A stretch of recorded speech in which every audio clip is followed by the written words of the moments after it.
Practical accounting. Number 3. The ABC of business. The goal of business is to make money.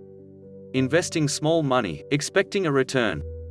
A. The owner puts small money in, called capital. B. The money is transformed into a product or service. C. The customer buys the product or service, transforming it into big money. We call this the business process. It begins and ends with money.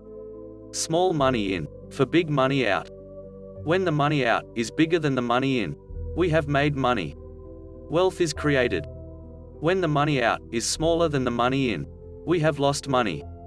Wealth is destroyed. The goal of business is small money in, for big money out. This makes money, product and customers the 3 essential elements of business. If any one of these is missing, there will be no business. At a closer look, business is just the flow of money. Product is simply cash in another form. The customer is now the money multiplier. They turn the small money into big money. Every time the small money turns into a product or service, it must grow. This simple concept must be kept in mind of practical accounting.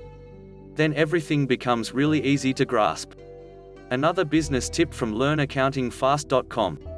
Next, the chicken and the egg.